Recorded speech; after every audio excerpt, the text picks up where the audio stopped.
کم کر دیں. الحمد للہ الواحد الأحد الصمد الماجد الحميد المتحمد الذي لا تحيط به الأفكار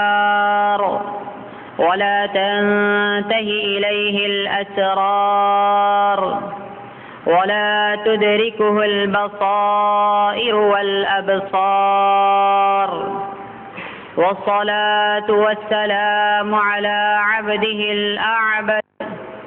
وحبيبه الأوحد ورسوله الأمجد وأمينه الأجود سيدنا ومولانا محمد المرسل الأكمل الأجمل الأفضل الأعظم الأكرم الأسلم الأحلم الأعلم مصدر الأمر والخلق ومبدأ الرتق والفتق ومنبع الجمع والفرق ومنظر النور والبرق هو الذي أخذه منه ونطق عنه وشهد الله به وما ينطق عن الهوى إن هو إلا وحي يوحى. أما بعد فأعوذ بالله من الشيطان الرجيم. بسم الله الرحمن الرحيم.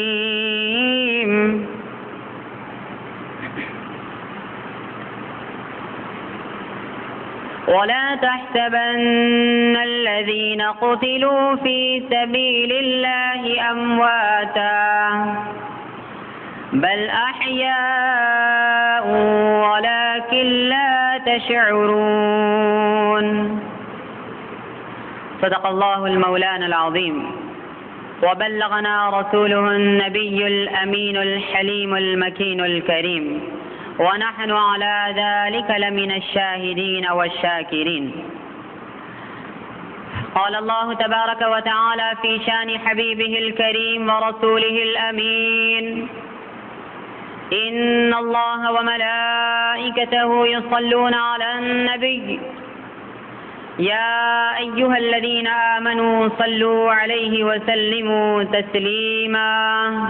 اللهم صل على سيدنا محمد وعلى آل سيدنا محمد وبارك وسلم. الصلاة والسلام عليك يا رسول الله، الصلاة والسلام عليك يا نبي الله، الصلاة والسلام عليك يا حبيب الله، وعلى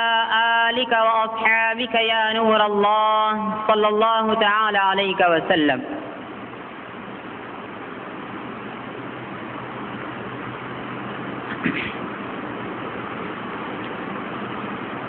بزرگان اہلیان محلہ، حاضرین محترم، بزرگوں اور دوستوں، السلام علیکم ورحمۃ اللہ وبرکاتہ. حضرات گرامی، اللہ تعالیٰ نے جب سے اس دنیا کی تخلیق فرمائی ہے اسی وقت سے اللہ تعالیٰ کا یہ قانون رہا ہے کہ اللہ تعالیٰ اپنے بندوں کی ہدایت کے لیے ہر زمانے میں،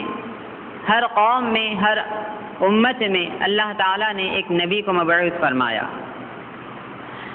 اور اللہ تعالیٰ نے جہاں اپنے نبی کو یہ حکم فرمایا کہ میرے بندوں کو میری راہ دکھلائیں اور میرا ایک ہونا ان کو بتائیں تاکہ وہ آگے چل کر جنت کے مستحق ہوں، اسی طرح اللہ تعالیٰ نے بندوں کو بھی یہ حکم دیا کہ دیکھو میں جو بھی ہستی تمہارے پاس بھیجوں گا اور جس کسی کو تمہاری ہدایت کے لیے بھیجوں گا تو ان کی ذات گرامی کو صرف یہ نہ سمجھنا کہ وہ آئے اور ہمیں ہدایت کا راستہ بتائے اور چلے گئے، اس کے بعد اب ان کی یا ان کے تعظیم کی یا ان کے اہل بیت کی کوئی ضرورت نہیں، بلکہ دیکھو یہ ایسا گھرانہ ہوگا جس بھی ہستی کو میں بھیجوں گا اس کو اتنی پاک نسلوں میں سے بھیجوں گا، پھر اس کی نسلوں سے اتنی پاک ہستیوں کو نکالوں گا کہ جب تک تم اس کے گھرانے کو تھامے رہو گے، جب تک تم اس کی آنے والی نسلوں کی تعظیم و توقیر کرتے رہو گے، جب تک تم ان کے گھرانے کے پیچھے پیچھے چلتے رہو گے، اس وقت تک تم راہ ہدایت پر جمے رہو گے۔ اور جب کبھی جس کسی زمانے میں اگر تمہارے ہاتھ سے وہ نبی کا دامن چھوٹا یا اس نبی کے گھرانے کا دامن چھوٹا تو سمجھ جانا کہ اب تمہیں گمراہی سے کوئی بچانے والا نہیں ہے۔ تو حضرات گرامی، جہاں امت کو یہ درس دیا گیا وہیں نبیوں کے گھرانوں سے بھی بہت بڑی بڑی قربانیاں لی گئیں، ان کی اولاد سے، ان کی آل سے اللہ تعالیٰ نے اتنی بڑی بڑی قربانیاں لی کہ رہتے زمانے تک ان کی یادیں زندہ و جاوید ہیں۔ اسی میں سے ہمارے حضور اکرم صلی اللہ تعالیٰ علیہ وآلہ وسلم کی ذات گرامی ہے کہ یہ ایسی پیاری ذات گرامی ہے کہ اللہ تعالیٰ نے جہاں 1,24,000 انبیاء کو مبعوث فرمایا تو وہیں پر ان تمام انبیاء کا ایک سردار بنا کر حضور پاک صلی اللہ علیہ وآلہ وسلم کو مبعوث فرمایا، اور سردار ہر ایک حیثیت سے سرکار کو بنایا گیا، کیونکہ حضور پاک صلی اللہ تعالیٰ علیہ وآلہ وسلم خود بخاری شریف جلد اوم میں فرماتے ہیں انا سید ولد آدم لا فخرا، کہ میں ساری انسانیت کا، ساری اولاد آدم کا سردار ہوں لیکن مجھے کوئی فخر نہیں۔ تو یہ ضروری تھا کہ جہاں اللہ تعالیٰ آپ کو سرداری عطا فرمائے تو وہیں پر سارے کمالات جو دیگر انبیاء کو دیے گئے ہیں، ساری فضیلتیں جو دیگر رسولوں کو دی گئی ہیں، اور سارے بڑے بڑے مراتب جو اللہ تعالیٰ نے اپنے اولو العزم رسولوں کو دی ہیں، وہ ساری کی ساری حضور کی ذات گرامی میں جمع فرما دے۔ یہی تھا، اور اللہ تعالیٰ کی اسی سنت پر اللہ تعالیٰ نے عمل فرمایا کہ سرکار دو عالم صلی اللہ علیہ وآلہ وسلم سے وہ معجزات رونما ہوئے کہ جو آج تک کسی نبی سے رونما نہیں ہوئے تھے، چاہے وہ شق القمر ہو، یا سورج کا پلٹ جانا ہو، یا کنکریوں کا کلمہ پڑھنا ہو، یا درختوں کا سجدہ کرنا ہو، یا اونٹنیوں کا آ کر حضور کو سجدہ کرنا ہو، یا دیگر حضور کے خصائص ہوں۔ تو وہیں پر اللہ تعالیٰ نے جب کلام مجید نازل فرمایا تو اپنا کلام مجید کی ابتدا اللہ تعالیٰ نے سورہ فاتحہ سے فرمائی ترتیب کے مطابق، اور اس نے بندوں کو حکم دیا کہ تم دعا کرو اہدنا الصراط المستقیم، کہ اے خدا ہمیں سیدھا راستہ دکھا۔ تو بندوں نے کہا مولا وہ سیدھا راستہ ہے کون سا؟ تو اللہ تعالیٰ نے اسی میں آگے فرمایا صراط الذین انعمت علیہم، مولا وہ راستہ کہ جس پر تو نے انعام فرمایا ہے، یعنی ان لوگوں کا راستہ کہ جو تیرے انعام یافتہ بندے ہیں۔ تو پھر بندے پریشان ہوئے، کہنے لگے مولا وہ تیرے کون سے بندے ہیں جن پر تو نے انعام فرمایا؟ ساری دنیا میں تیرے بندے ہی بندے ہیں، لیکن وہ کون سے بندے ہیں، وہ کون سی مخصوص ہستیاں ہیں جس پر تو نے انعام فرمایا؟ تو سورہ نساء پارے 5 میں اللہ تعالیٰ فرماتا ہے انعم اللہ علیہم من النبیین والصدیقین والشہداء والصالحین وحسن اولئک رفیقا، کہ اے میرے بندو اگر تم دیکھنا چاہتے ہو کہ میرے انعام یافتہ بندے کون سے ہیں تو آؤ میں خود تمہیں بتاتا ہوں۔ انعم اللہ علیہم، کہ اللہ تعالیٰ نے ان پر انعام فرمایا، وہ میرے انبیاء ہیں، صدیقین ہیں، شہداء ہیں اور صالحین ہیں۔ تو جب ہم دیکھتے ہیں کہ حضور پاک صلی اللہ تعالیٰ علیہ وآلہ وسلم کی ذات گرامی میں تمام خصوصیات جمع ہیں تو وہیں پر سرکار رسول بھی ہیں، نبی بھی ہیں۔ اس کے ساتھ ساتھ حضور پاک صلی اللہ علیہ وآلہ وسلم صدیق بھی ہیں کہ خود کفار مکہ حضور پاک صلی اللہ علیہ وآلہ وسلم کو صادق و امین کہہ کر مخاطب کیا کرتے تھے۔ اب جب دیکھا جائے کہ جب صدیقیت بھی سرکار میں جمع ہے، رسولیت اور نبیت بھی حضور میں جمع ہے، تو کیا شہادت کا درجہ بھی سرکار کی ذات مبارکہ میں جمع ہے؟ تو فرمایا گیا ہاں ضرور ہے۔ تو دیکھیے انشاءاللہ آج ہم اسی پر بات کریں گے اور سیدنا امام حسین رضی اللہ تعالی عنہ کی شہادت مبارکہ کے بارے میں کچھ گفت و شنید کرنے کی سعادت حاصل کریں گے کہ یہ وہ ذکر ہے کہ آج تک ایسا کسی کا ذکر نہیں منایا گیا،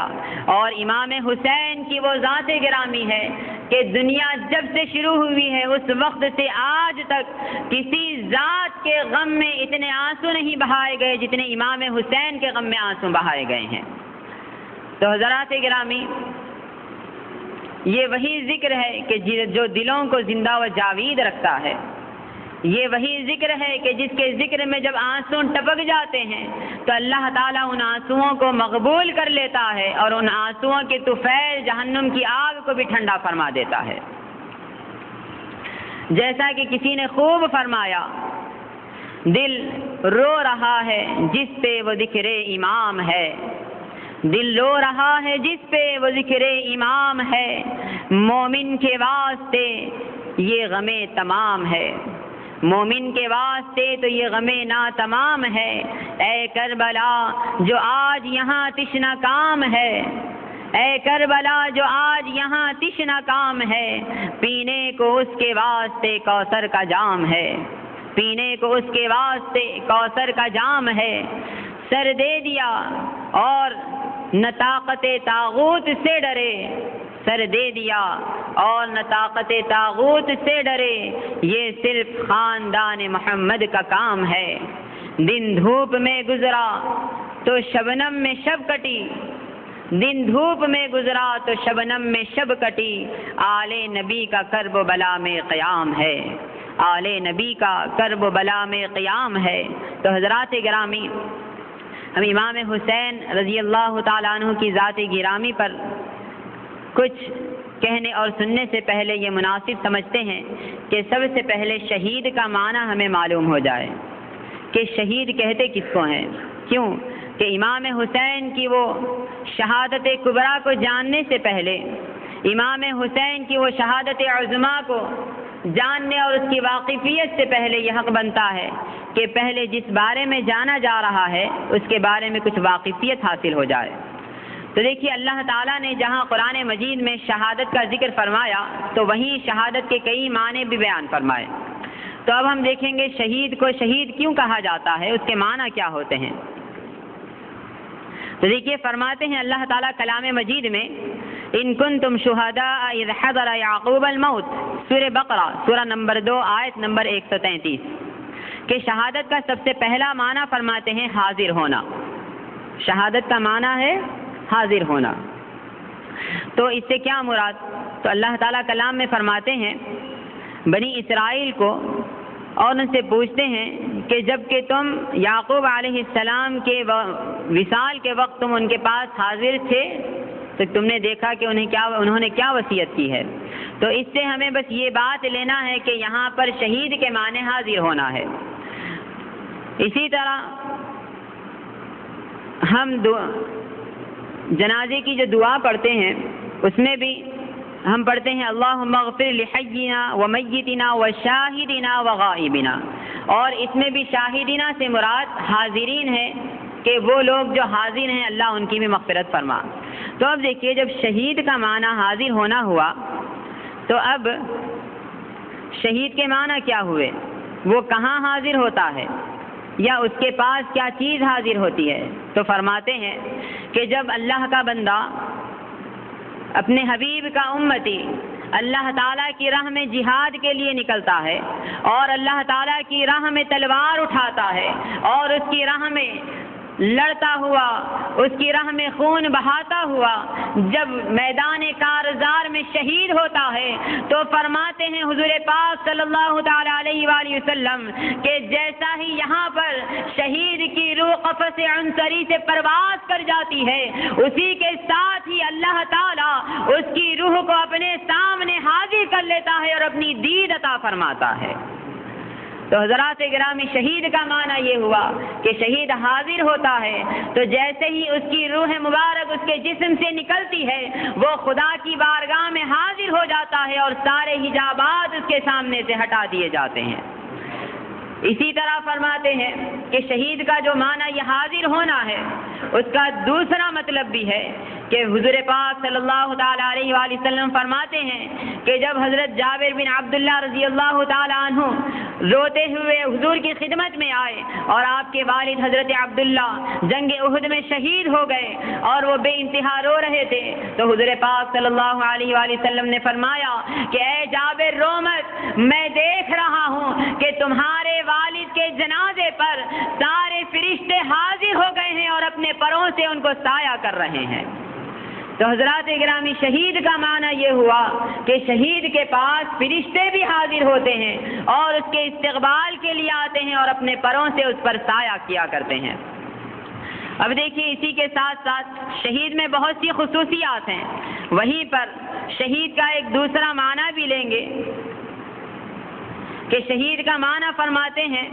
الحضور مع الشہادت اما بالبصیرۃ او بالبصارہ، کہ فرماتے ہیں امام اصفہانی المفردات میں فرماتے ہیں یعنی موجودگی مشاہدے کے ساتھ، خواہ یہ مشاہدہ سر کی آنکھ سے ہو خواہ دل کی آنکھ سے۔ اس کے معنی روح سے شہید کا معنی ہوگا مشاہدہ کرنے والا۔ قرآن و سنت کی روشنی میں ہم دیکھتے ہیں کہ آخر شہید کس شے کا مشاہدہ کرتا ہے۔ تو دیکھیے، جیسا کہ ابھی کہا گیا کہ شہید جیسا ہی شہید ہوتا ہے اور اپنی روح مبارک اللہ تعالیٰ کے سپرد کرتا ہے تو اس کے ساتھ ہی فوراً وہ اللہ تعالیٰ کا مشاہدہ کرتا ہے۔ اس کے ساتھ ساتھ فرماتے ہیں کہ جب اللہ تعالیٰ کسی کو درجہ شہادت پر فائز کرتا ہے تو اللہ تعالیٰ نہ صرف اس کو اپنا جلوہ دکھاتا ہے بلکہ زمین و آسمان کے سارے حجابات اس کے آنکھوں کے سامنے سے ہٹا دیے جاتے ہیں۔ زمین کے نیچے کی چیز ہو یا آسمان کے اوپر کی چیز، چاہے جنت ہو کہ دوزخ، شہید سے کوئی چیز پوشیدہ نہیں رکھی جاتی بلکہ شہید تمام چیزوں کا بیک وقت مشاہدہ کرتا ہے اور سب کچھ دیکھ لیتا ہے،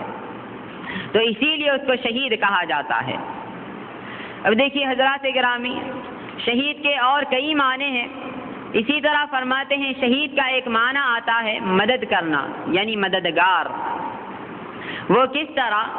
تو اللہ تعالیٰ سورہ بقرہ سورہ نمبر 2 آیت نمبر 23 میں فرماتے ہیں وَإِن كُنتُمْ فِي رَيْبٍ مِّمَّا نَزَّلْنَا عَلَىٰ عَبْدِنَا فَأْتُوا بِسُورَةٍ مِّن مِّثْلِهِ وَادْعُوا شُهَدَاءَكُم مِّن دُونِ اللَّهِ إِن كُنتُمْ صَادِقِينَ۔ تو یہاں پر اس آیت مبارکہ میں اللہ تعالیٰ شہداء کا لفظ استعمال فرما رہے ہیں اور اس سے مراد یہ ہے کہ اے کفار و مشرکین، اگر تمہیں اس کلام مجید پر یقین نہ ہو تو جاؤ اپنے مددگار لے آؤ اور ان کی مدد سے ایک ایسا کلام بنا کر ذرا لا کر بتا دو۔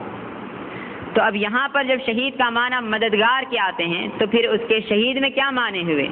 شہید کس کی مدد کرتا ہے اور کس طرح مدد کرتا ہے؟ تو فرماتے ہیں کہ جب شہید اپنے ہاتھ میں اللہ تعالیٰ کی خاطر تلوار لے کر نکلتا ہے اور اللہ تعالیٰ کی راہ میں جہاد کرتا ہوا جب جام شہادت نوش فرماتا ہے تو فرماتے ہیں شہید صرف اپنی ایک جان اللہ تعالیٰ کے سپرد نہیں کرتا